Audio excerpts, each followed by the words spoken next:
बच्चों, कल बसंत पंचमी का त्योहार है।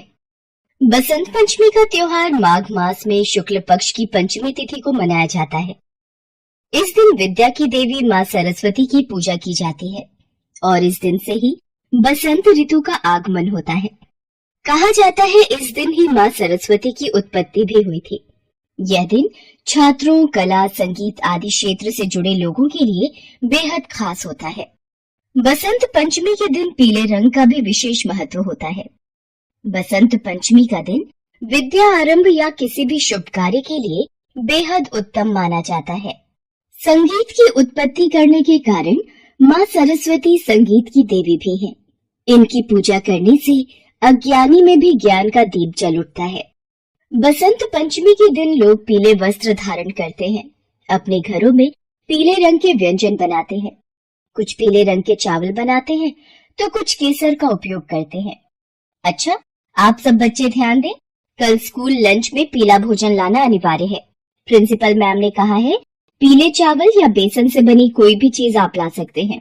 और बसंत पंचमी से जुड़ी कथा भी सब बच्चे घर से याद करके आएंगे। मैं सब बच्चों से प्रश्न पूछूंगी। आखिर बसंत पंचमी क्यों मनाई जाती है? माँ के पास इस प्रश्न का उत्तर जरूर होगा। वर्षा 5वीं कक्षा की छात्रा थी।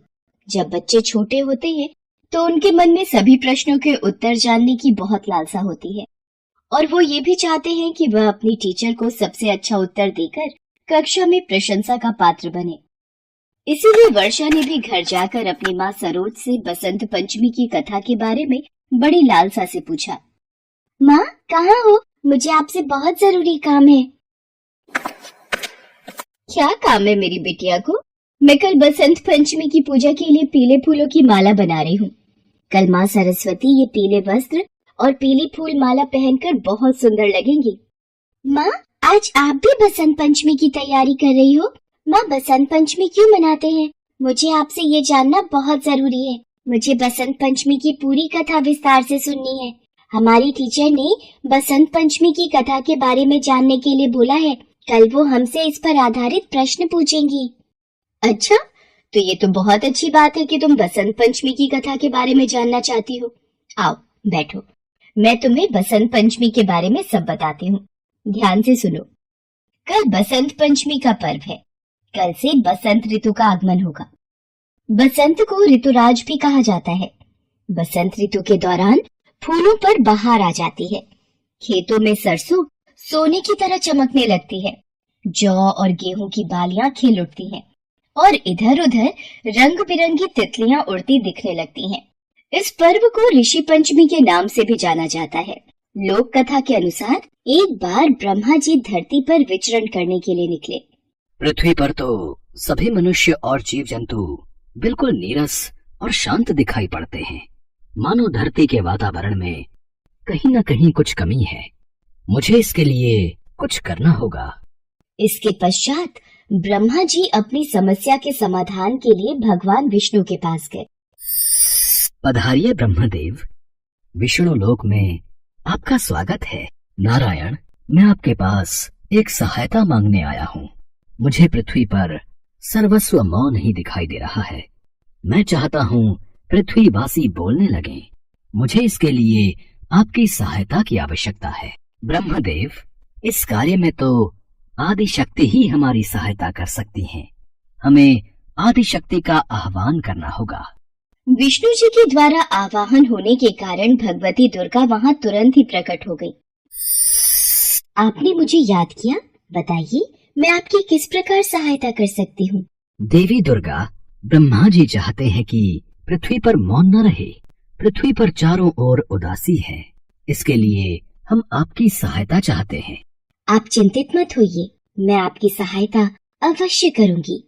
ब्रह्मा जी तथा विष्णु जी की बातों को सुनने के बाद उसी क्षण आदिशक्ति दुर्गा माता के शरीर से श्वेत रंग का एक भारी तेज उत्पन्न हुआ, जो एक दिव्य नारी के रूप में बदल गया। यह स्वरूप एक चतुर्भुजी सुंदर स्त्री का था, जिनके एक हाथ में वीणा तथा दूसरे हाथ में वर मुद्रा थे। अन्य दोनों हाथों में पुस्तक एवं माला थी। आप सभी मेरा प्रणाम स्वीकार कीजिए। मेरे लिए क्या आज्ञा है? देवी, आपको सृष्टि में वाणी उत्पन्न करनी होगी। अपनी वीणा के तार झंकृत करने होंगे, जिससे सभी प्राणी बोलने लगें, नदियां कल कल कर बहने लगें। हवा में सन्नाटे को चीरता हुआ संगीत पैदा करना होगा। आपको चारों दिशाओं में ध्वनि उत्पन्न करनी होगी, ताकि ये सृष्टि और यहाँ की प्रत्येक वस्तु, जीव जंतु सब बोलने लगें। ये पृथ्वी मौन न रहे। जो आज्ञा ब्रह्मदेव। मेरे तेज से उत्पन्न हुई देवी, आज से आप सृष्टि में ज्ञान की देवी माँ सरस्वती के नाम से जानी जाएंगी। ब्रह्मदेव, सरस्वती आपकी पत्नी बनेंगी। जैसे लक्ष्मी श्री विष्णु की शक्ति हैं, पार्वती महादेव शिव की शक्ति हैं, उसी प्रकार देवी सरस्वती आपकी शक्ति होंगी। ऐसा कहकर आदिशक्ति श्री दुर्गा सब देवताओं के देखते ही देखते अंतर्धान हो गई। इसके बाद सभी देवता सृष्टि के संचालन में संलग्न हो गए और देखते ही देखते ब्रह्मा जी की आज्ञा से देवी सरस्वती ने पृथ्वी पर वाणी उत्पन्न की, संगीत उत्पन्न किया। चारों दिशाओं में प्रत्येक मनुष्य तथा जीव जंतु सब में वाणी का संचार हो गया और देखते ही देखते माँ सरस्वती की कृपा दृष्टि से धरती चहकने और खिलखिलाने लगी। देवी सरस्वती ने जब अपनी वीणा के तारों को छेड़ा तो पूरी धरती संगीतमय हो गई। तभी से बुद्धि व संगीत की देवी के रूप में माँ सरस्वती की पूजा की जाने लगी। माँ सरस्वती को वागीश्वरी, भगवती, शारदा, वीणा वादिनी और वाग देवी समेत अनेक नामों से पूजा जाता है।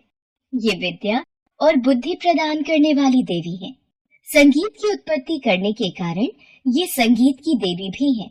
माँ, ये कथा तो मुझे पूरी याद हो गई। वैसे इस बसंत पंचमी के त्योहार का बहुत महत्व होता होगा ना माँ? हाँ वर्षा, बसंत पंचमी के त्योहार का बहुत महत्व है।